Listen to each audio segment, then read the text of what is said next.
How does a biomedical engineer transform burnout into a life of wellness and entrepreneurship? Hello and welcome to Season 10 of the Womenpreneur Asia podcast, and I'm your host, Krista Gun. My mission is to uncover the stories and strategies of Asian women entrepreneurs to inspire and guide you on your own entrepreneurial journey. This episode is brought to you by Redbox Studio. Today's episode features Marie Tuason, a multi-hyphenate entrepreneur whose ventures span wellness, marketing, retreats, and community building. After experiencing burnout while working in Europe, Marie turned a personal crisis into an entrepreneurial mission. She founded a social-first marketing agency for wellness brands, created a wellness retreat business, and is now pioneering a longevity club in the Philippines. In our conversation, Marie opens up about how health became her personal and professional mission, why she challenges common wellness myths, and how embracing bio-individuality can empower us to live healthier, more meaningful lives. She also shares candidly about her struggles with anxiety, self-worth, and the pressures of high achievement, and how these experiences shape her path.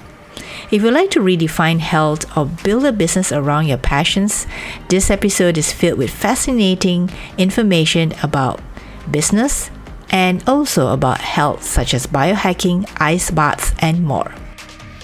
Hi Marie, welcome to Womenpreneur Asia. Hi, happy to be here. Marie, I'm so excited that we're going to be having a conversation today because prior to this, when we were talking in another meeting, you were telling me all these exciting things about your life. So let's get started with that. Marie, could you briefly introduce what you're doing in your life right now? And I know you've got many things going on. Yeah, it's always the intro that is the hard part for a multidisciplined entrepreneur, as we all are. But thank you again, Krista, for having me here. My name's Marie. My bread and butter is I run a social first marketing agency. We help wellness brands and biohacking brands boost their earnings through socials, through storytelling and data.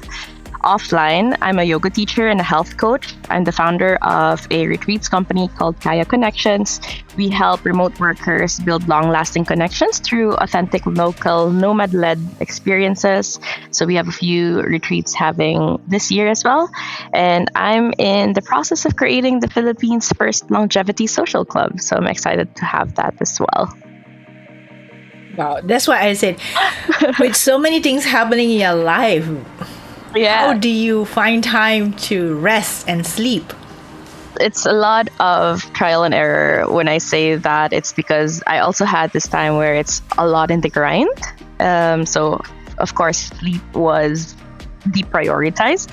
And right now, I'm actually in the point where sleep is one of my priorities, which also means that everything I do, even though it looks very good and very glowing as well, all the progress is very, very slow. So I'm not saying that, I have all of these things, everything's working out for me. Luckily as well, I have a really good team. I have a really good agency as well. So everything is kind of like in the maintenance mode. So that also helps. My work-life balance is more like a seasonal work-life balance rather than a day-to-day work-life balance. What I mean by that is there would be some seasons where I focus more on work and working out. So my social life is not so good that time. And then afterwards, I focus on getting to meet people. So health is in the back burner of that because, going out, eating out a lot of times. And then on the other end, again, afterwards, I also get social fatigue. So I would coming back to my hermit mode as well. And then just focusing on health again and my business again. And so it's kind of like this big roller coaster ride that I'm just enjoying through life. At the end of the day, we're all doing this because we want to create a life that we absolutely want to live. And right now, if you ask me, I'm there. So I'm very, very happy for that. And we are speaking to you, and you are in Bali. Where were you a month ago when you were not in Bali? I am in this small ski town in Bulgaria called Bansko. I have an apartment there that I bought last year, and I absolutely, absolutely love it there. It's a bit hard to get to, but because it's such a small town, you're kind of like surrounded by the mountains. So everywhere you look, north, south, east, west, it's all mountains.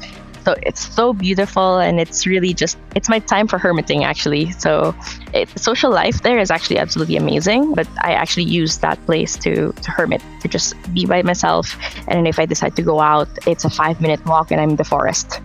So one of my values, I would say, is traveling, and not the fast kind of travel. I used to do that before. Now it's more like travel for fulfillment. So it's either I travel to meet more people, travel to get more opportunities, or travel just to fulfill my soul. And it's more like in a slow travel way. So the past few months I was in Bulgaria. Before that, I was in Spain, where I'm also based before. And so it's really going to different places that gives me opportunities. For the person who's listening to this, she must be thinking, wow, Marie has such an exciting life, okay?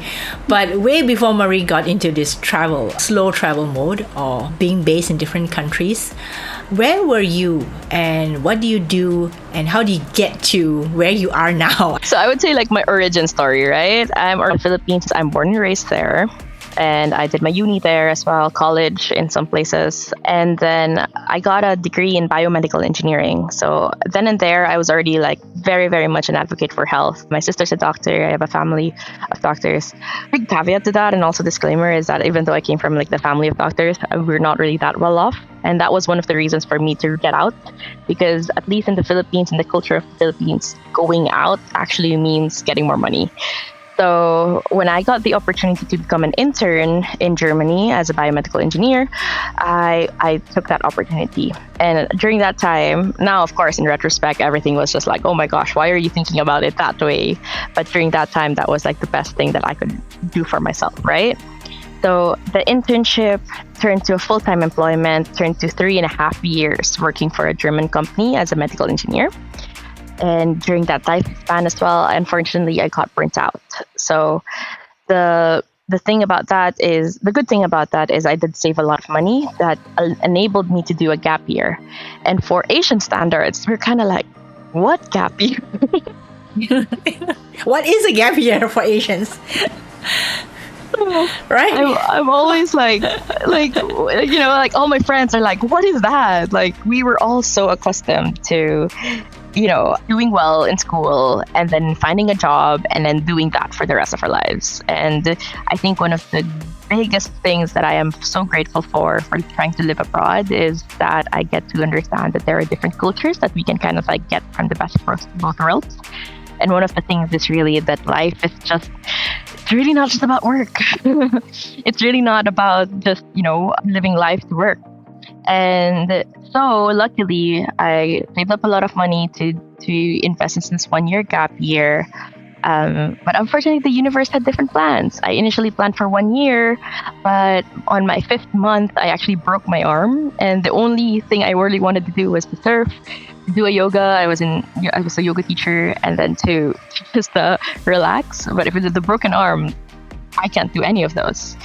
So I thought about it as a sign for the universe to actually work on doing my own stuff, being a freelancer at first. So I built my website, I built my branding, like looking at it now, I was like, that's just really, really bad branding.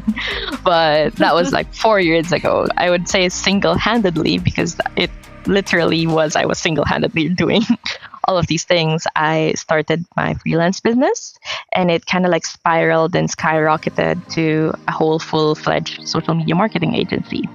During those 4 years, I've continuously learned to do better as well. And a part of that was also in line with my spiritual journey.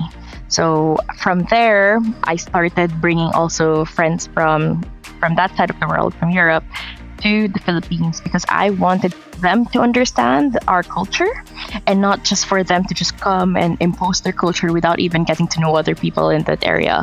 So that was kind of like how I started with my retreats. So it started with friends, and then these people were telling me, Marie, you should make this a regular thing. And I was like, yeah, maybe not. I already have this, agency. But then I converted it to a business, not because I thought it was a really good business model, but really because of a passion that I wanted to help my people. So that became my second business, which is the retreats. And it was very well received by people. But then there were some mishaps again, also with like the target market, the business model, and everything like that. It gives me a lot of fulfillment, but it's also something that I can only do like twice a year or once a year because I'm not always going to the Philippines and there's all these bottlenecks, right? So yeah, so afterwards I said, I think actually I just need a physical space. So I said, okay, of course, I don't have the capital to get a physical space right away, then and there. And sometimes I also believe, I think one of the things that I really like is that I just put the trust in the universe. And by talking about, oh, I really want to do this, I really want to do this, I really want to do this. Suddenly an investor came up and he said, like, Marie, do this in my land. I already have this land. It's placed there. You can do what you want there. We can set up like a sort of equity scheme and we do it. And I was like, all right. I thought that would be like 5 years in the future.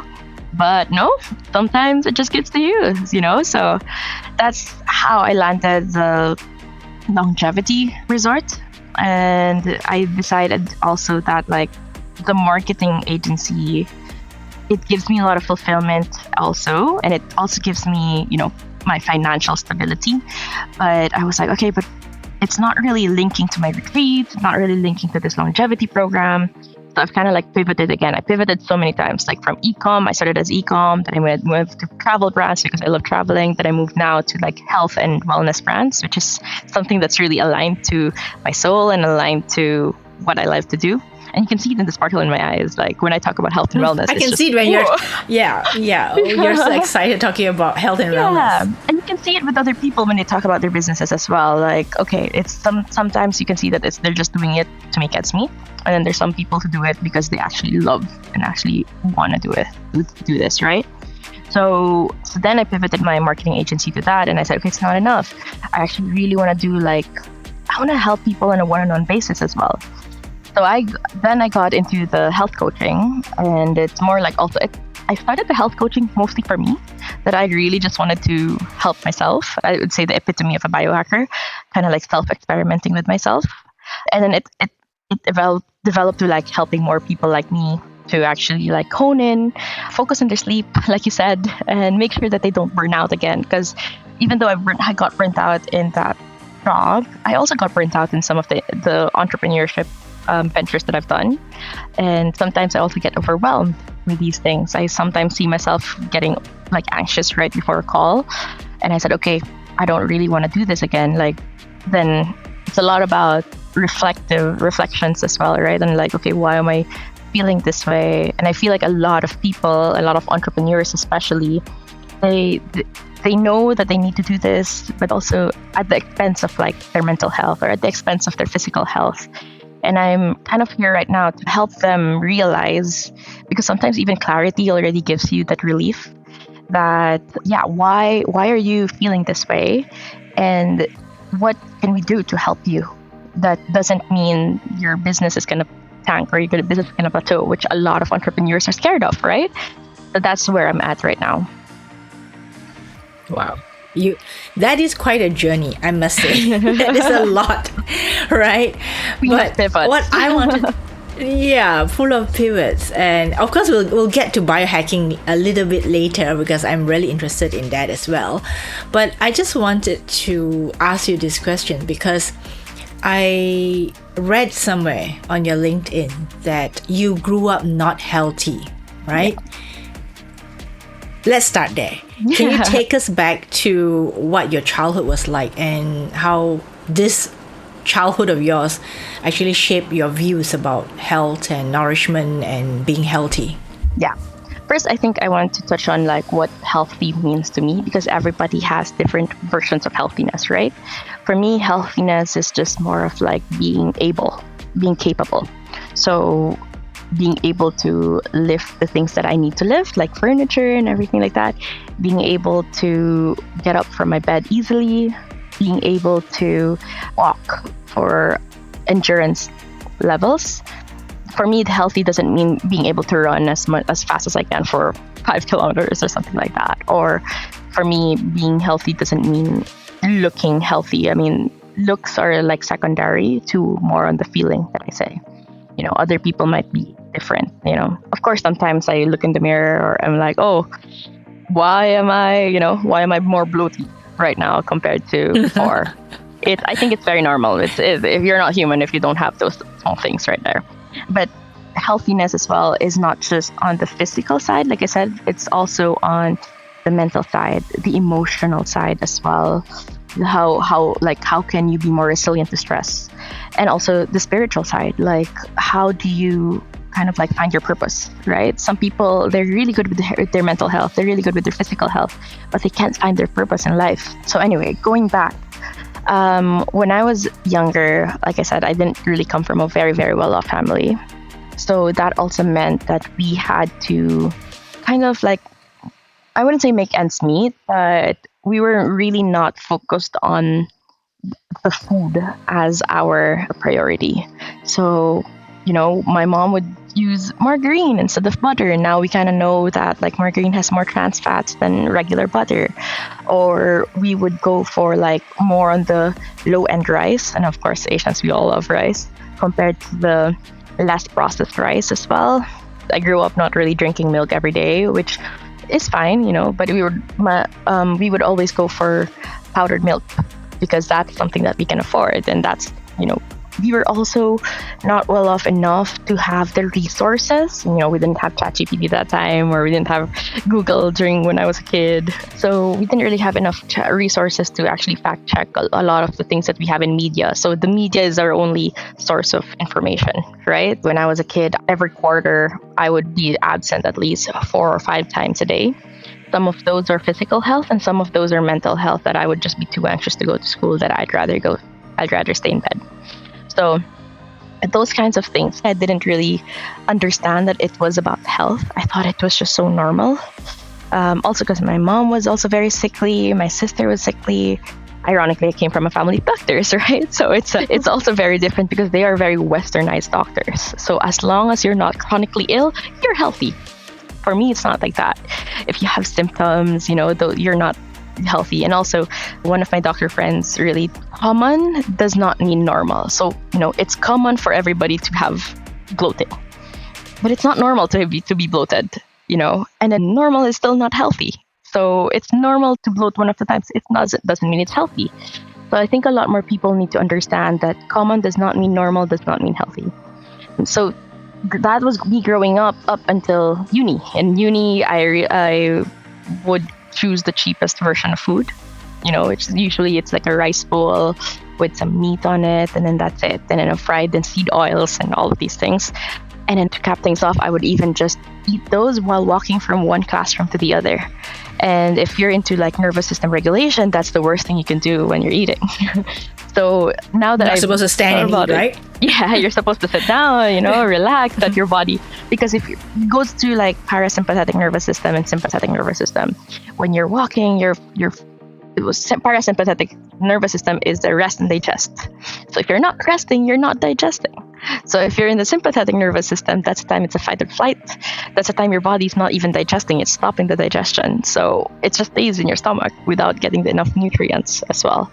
That's the issue why a lot of people cannot really absorb the amount of nutrients, regardless if they're getting the right amount of calories, which is for me, like, a lot of nutritionists and fitness trainers, we would say like, it's just all about calories. I'm like, that's the first level.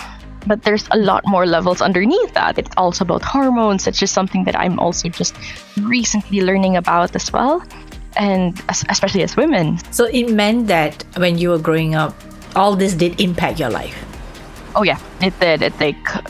And especially in terms of, I think the biggest one really was my self-worth, that I didn't really think about it in that sense. But actually being healthier now means I also have a healthier mind. So I could think clearly. I think that's the best one. To really, really think clearly. Sometimes you have these friends, even, that you would talk to them and it's such a common sense thing, but they can't even think about it that way. Maybe because they're hungry, maybe because they're on their luteal phase. They can't really think clearly. And it's not because of them. It's just because that they connect to their body properly. So when I was still a kid, up until uni, when I was like 21, because I wasn't really eating well, I wasn't in touch with my gut, and you know how good our gut feelings are. Actually, I wasn't in touch with that. I was also with massive anxiety, with massive doubt as well. I grew up with being like a high achiever. You know, I was class valedictorian. I was, top of my school and everything. But so people think, oh, she has nothing to, she's fine. I was like, if she's got it made, right? She's got nothing to worry about. Yeah, and I worry about the next generation as well, because I'm pretty sure we have a lot more of those, especially with the influx of like content that we're also taking. And let me get this straight, I'm not against social media. I have my own social media marketing agency, but it's just the influx of information that we're having that it gets more people to really rethink about their self-worth, and as well as their insecurities. But was there a specific turning point that made you decide this isn't the life that I want? Was it going to Germany? It was already in Germany, actually, that I thought about that area. So I think one of the things really was that in Germany, I was walking more. Public transport was such a big deal for us. And I could see already the changes in my lifestyle. Maybe I was a year or a year and a half in, that it was kind of like through osmosis as well. My circle of friends there, most of them are Europeans. When we hang out in the park, or so it's also like nature scene. We walk a lot more. We get into hobbies. And hobbies is such an interesting thing for me, because I never had a hobby when I was in the Philippines. I don't know about you. Tell me about it. Do you not have a hobby? I mean, anything that you did in your pastime? When I came to Europe, they were like, all right, introduce yourself. What do you do? Where are you from? What are your hobbies? And I'm like, what hobbies? I was studying. I was working. And I think at least now I see it in my friends and in my colleagues in the Philippines, that they are having a lot more of their hobbies. So that's pretty good. I think it was just during uni that we were just really in a very high-strung environment, because I mean, even now for me as an entrepreneur, we say that, oh yeah, we don't have to work a 9 to 5, but we work 24/7, especially at the start. So a lot of people are like, oh, there's no time for hobbies. So I can feel that. I think now I'm really like, it's a priority for me. Okay, so now I want to ask you, what are your hobbies? My hobbies, that depends on where I am. I have two main ones, actually. Well, three. One is health. It's weird that it's a hobby, but it really is more like geeking out on health. The other two is, if I'm more in the islands, I surf a lot, and I really like that. Or if I'm not in the surf town, I do acro yoga. And acro yoga is something that you do with a partner, and we do a little bit of gymnastics and some shapes and everything there. So it's a lot of trust as well on your partner, especially if you're traveling, you don't know who your partner is going to be. But that's also a lot on this. So it builds strength, it builds communication, it builds like mental, like mind-body connection as well, in a more adrenaline way. Even your hobbies are healthy. No, but I was thinking, these days maybe people are doing watercolor painting, or that's also healthy. Making terrariums, gardening. But yours are really healthy. No, I would say that's also very healthy. So I would say, and let me, for me at least, with health, we have so much dimensions of health, right? That my hobbies are more on the physical side, let's say. It's also a little bit mental, especially with surfing. You get to meditate, you have to focus on, because if you don't focus on a wave, you're going to be thrashed. But it's more on the physical. I got into journaling as well, or I know some friends who do paintings or knitting as well. That invokes a lot of creativity, which is something that's a lot of people tend to forget when it comes to health, that creativity and fostering creativity is something so important. You said terrariums. Terrariums is more on the nature side. Being with nature is also super, super important for health. I think the only one that I don't support in hobbies are like drinking, of course. But anything else, hobbies are there to fulfill the soul, like I said. So whatever it's helping for you. Okay, let's get back to biohacking. So you talked about biohacking a little bit just now, and I know not everyone understands what that really means, right? Yeah. So let's start with the definition. What is and what isn't biohacking? The general official term of biohacking is the combination of science, technology, and self-experimentation. Just like that, right? So if you do your wearables, if you learn about studies, if you try to do it yourself and see what works for your body or not, you're technically a biohacker already. So that's, I would say, what is biohacking. Biohacking is not just like going to a sauna or going to red light therapy because you saw someone doing it. The thing is, there's a lot of science about placebo effect. Placebo effect is 70% of the effects. So if you come to a sauna and you don't understand why it works, it's not going to work as much as if you actually understand why it's working. And why I love talking about biohacking and why I love talking about this to people is it empowers them to do the action. It empowers them to understand what works for you and what might not work for me, because it's self-experimentation. And that is one of my biggest values. Like, even though I preach, sleep and all of these things, but we're all bio-individual. Even our diets are bio-individual. One of my best friends before is vegetarian, and until now she's vegetarian. I did vegetarian for 6 months. Didn't really work for me. I could continue it, of course, but didn't really work for me and my muscles wise. So it's all different things. We just have to respect that everybody has different body. That's why I like to have the term of biohacking, because you experiment on yourself and you see what works. Are there any examples of that from your own life? What do you do? Okay, quite recently now, I actually experimented on 10 days of eating before 5 p.m. And that tanked my social life so much. But it was also interesting, and I'm very, very happy and very thankful that I have very supportive network.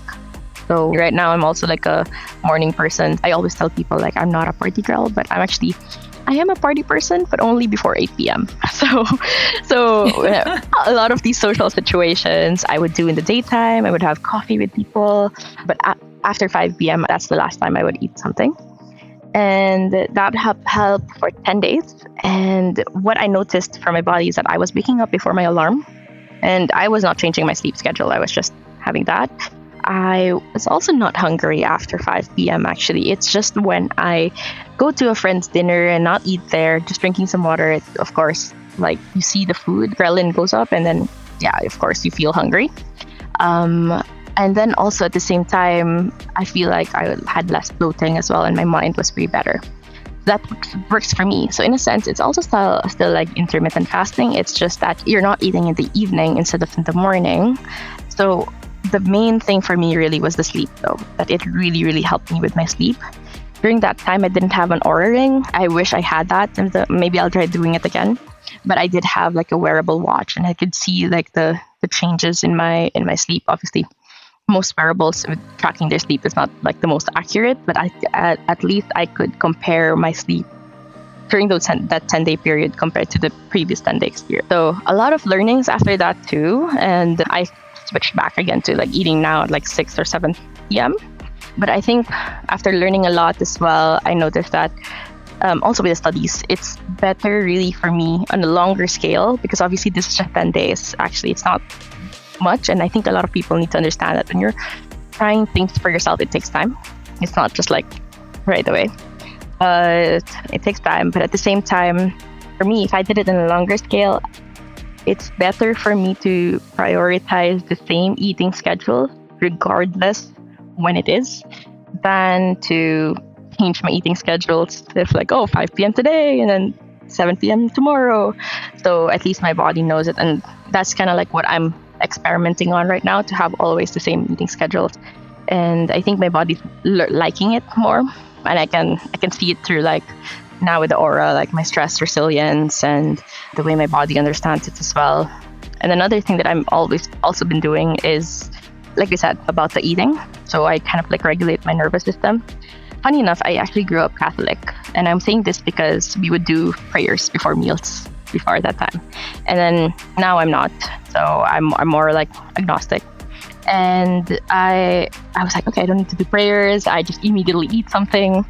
And recently I got to a biohacking conference, and someone actually said, like, can we actually just breathe first for 5 breaths in and out to just down regulate our nervous system?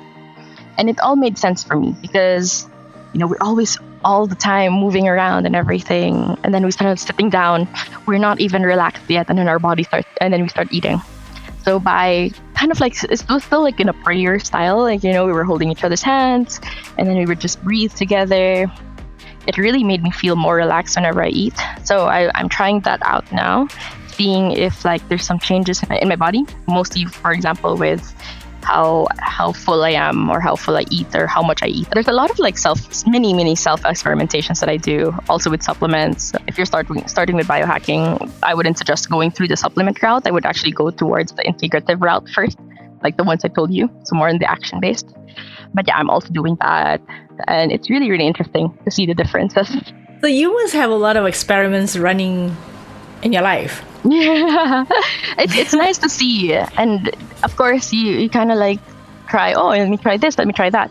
You also have to understand that sometimes you have to keep, with experiments, you have to keep things constant. So I'm also figuring out which ones to try to reduce or which ones to try to just keep the same. I have this one thing right now that I want to do, but I haven't done it yet, where it's more like it's a month-long course where this one person who's helping me like regulate my nervous system, and it requires not going to the gym or not doing heavy workouts for 1 month.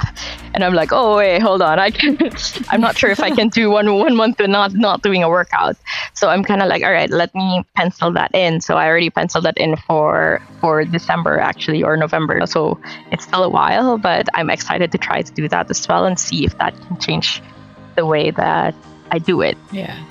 Very interesting. The little experiments that you're doing in your life, with your own life. I mean, that is far more interesting, because then you can see, or you can track what changes are happening in your body, in your life. I really want to empower people to experiment in a way that everything that they should do should be like backed by the studies that they read. One of the things that I've been really recently I wouldn't say shocked about, but more on the things that I really focus whenever I read something as a study is, one, is it done in humans or is it done in mice? Because those are two different things. And two, is it done in men or is it done in women? Because the biggest one for me right now is fasting. Like, we have so much studies that says fasting is absolutely great for you. With apoptosis, I did a 72-hour fast way back like 4 years ago. That was the time I didn't know what biohacking was, but I just wanted to try it out. And I was like, oh, that's going to be amazing for me, and I've been fasting since I was probably like 18 years old. So I just skip. It's not even like I'm doing it. I just was like skipping breakfast. And then recently I've seen more and more studies that say actually that fasting in the morning is actually terrible for women. So for me, like, it's really about the nature of the study. So it's not just like when you say, oh, I've seen studies. Sure, read through the studies, read through the methodology first as well, and see if it's actually correct, if it's relevant for you, and if it's relevant for us as well. So based on that, I wanted to ask you, because there's so much noise in the wellness space, especially targeted at women, right? What are some of the biggest wellness myths you wish more women would unlearn? My favorite one right now that a lot of people hate me for is the cold plunging. I think we talked about this and you were so curious about like cold plunging, right? Yeah. And I used to be that person that, because of course I'm a yoga teacher and I regulate my breathing a lot, I could go to a 4 degrees Celsius cold plunge for like 10 minutes and be okay, because I focus on that. Part of that, and I would say like 70-80% of that, is really ego, because I'll see all these other men who kind of like, oh, I can't even do 2 minutes, and I feel like I'm so much better than them. So I had to unlearn that, and I had to remove my ego, because there's a lot of studies that actually say that anything below 11 degrees is detrimental for women, with the hormones as well. And basically, women tend to have more oxidative fibers, which means we get stressed by really stressful environments more, right? So, which also means like a lot more cortisol is gonna go up as well in those cold plunging and everything. I'm not saying to stop with cold plunging. I think we can still do it for like 2 to 4 plunges weekly, 10 to 15 degrees Celsius, 3 minutes max. Never straight after lifting weights, because basically it's the same as men. Cold plunging would actually remove the hypertrophy or the muscle building benefit of lifts. So 3 minutes is the right time, and that's when you get the benefits of cold exposure. Actually, when I did my cold plunge, I was like, oh, I can't even do more than a minute because I feel that my body was too much, and I could see it. And it really goes back to like how well are we in sync with our bodies. When you're in ovulatory phase, you can go deeper, longer into the plunging. And when you're on your luteal phase and your menstrual phase, you should not even limit it to 0 or 1 per week as well. And that's how we cycle sync. Because the main thing is that men, their hormones cycle every day. Women, we cycle our hormones every 28 days. So it's a very big difference as well for that. So that is for cold plunging.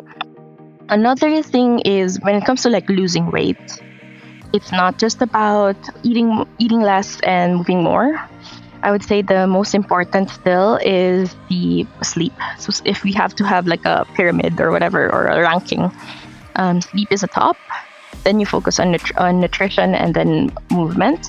Recently, I've been challenged about it actually, that there is even one more before sleep. Do you wanna guess what it is?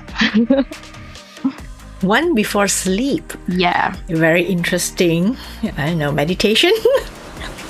Meditation is part of the sleeping, but it's actually correct at some point, but it's in general sense, it's nervous system regulation. Because if your nervous system is not regulated, you would not have good sleep. You cannot figure out whether or not to eat more or eat less, and you would not focus on moving more. So once you regulate that nervous system, that's through meditation, that's through breathing, that's through some massage as well. So a lot of different things, lymphatic drainage as well, a lot of different things that can help with the other 3 things. So that's like the myth that it's not just about eating less and moving more, like the calories in, calories out. There's so much more to it as well for that one. So what I'm hearing is we have to be relaxed, in our best frame of mind, feeling good about ourselves, then the weight comes down, right? Rather than focusing on, I need to move more, run more, jog more. That's obviously like, it's also important, but the main thing is really like to encompass everything is your nervous system. Because you just think about it, if you're in your fight or flight, your body's not digesting, which means your body is using up its energy for something else. Or the freeze, when an animal is also at some point shocked, it just freezes in one thing. It's also not resting and digesting. So the same thing. So if you're in your parasympathetic nervous system, that's the time your body's relaxed. Your body can actually focus on burning fat as well. And that's why for women, And I'm saying this obviously not just for the people who want to lose weight, it's also on the other side as well for people who have chronic conditions, inflammation especially. That's like a big keyword that we have right now in the health space. Very interesting. But anyway, personally, I don't like cold plunging because I don't like the cold. But lots of people are doing that, and I see that all the time online, right, on social media. People just challenge themselves to do more of it. More frequent, cold plunges. So I'm so glad you said something about it, which is a little bit different from what I have read. Yeah, it's more like, men, sure, do it. Women, the thing is also, I think you've noticed it as well. Women and men have different temperature tolerances, and that's the easiest way to know this is, when couples, they go to bed, one of them would always say that the room is too cold, and one of them would always say that the room is too hot. So women would always say the room is too cold, sorry, and then the men would say, the room is too hot, because actually women and men have different temperature tolerances as well. Same goes with like buildings and offices. There is a book called the Gender Data Gap, and they talked about this as well, saying that offices, most of it, ergonomics wise, they're gonna create something like ergonomics. What's the best temperature for productivity? The best temperature for productivity for women is different from the temperature for men. So women would always complain, oh my god, the office is too cold. I don't know if you noticed that, but I noticed that when I was Yes. when I was still. Yes. So, yeah. I have so many friends telling me their office environment is way too cold. They have to suit up in like blazers and jackets. Yes, because I mean, I'm pretty sure, because I also had some background in like safety and health for a company, so we always know like what's the SOP for a company, for an office building thing. So ergonomics as well, you know. So like even the chairs, our office chairs, are designed for men. So a lot of different things as well. With the pelvis of women are different from the pelvis of men, and you can also see it like. You say you don't like cold plunging, right? But if you've done it in a sauna, I notice it as well. Like here, I go to the sauna almost every day. I notice it as well that men have a lower tolerance to saunas compared to women, actually, because women are more adept to hotter environments. And here's one thing, actually, when you're having like hot flushes, women tend to think, oh, I need to do a cold plunge for that hot flush. When actually, it's the opposite. You should actually go to a sauna for that, because it is this thing called homeostasis. So when you're feeling like very warm, you go to a hotter environment, your body would move its tolerance to a bit higher as well to maintain homeostasis. So when you're out of the sauna throughout your whole day, your body would have already a higher bar, so it's not going to feel as hot as before. So when you're dipping yourself in cold, the bar would go lower. So now when you go outside, you know, you're feeling, oh my God, it's even hotter now. That's also another thing that you should think about, especially for women in their like perimenopausal and menopausal area as well. Very interesting. I think you could go on and on entire day talking about health and women and biohacking. I mean, you've got all this thing going on. What's your favorite way to actually relax at the end of the day? Right now in Bali, and I have to explain, like you said, I was in Bali. The main reason I'm in Bali is just because I enrolled myself in this one gym that has the recovery area, the classes and saunas, ice plunges, everything is there. So I'm there from 7 in the morning to like 7 p.m., 8 p.m. So right now, what I do is at the end of the day, I would usually go on a sauna session, and usually it's a very social sauna at that time because everybody's kind of like winding down via the sauna, so you get to talk to people and everything like that. Then I would just go in the clubhouse area. We have some lounge chairs over there, relax, maybe read a book, and then I live 5 minutes away, and then I would walk home, relax, prep my meals for the next day as well, and then just have some, you know, like unwinding time with my partner. Before that, of course, like not everybody has access to something like this, right? So I think the biggest thing for me that really helps, especially for people who have a hard time with sleeping, is one, I really changed all the light bulbs in my place to red, or at least have those LED lamps where you can change the colors all the time. So almost everything in my house is red after sunset. And I also have these red blue light blocking glasses. So these red lights. And if people think, oh, wow, it's so groovy and the thing. But I'm like, yeah, it actually has some health benefits to it. It feels really weird, people looking at you all the time. But I'm like, it helps me a lot because it increases melatonin production and reduces the amount of cortisol that you can have. My phone, as you can see here, my phone can be like red after. And it's an automation that I have that I change once it's also dark.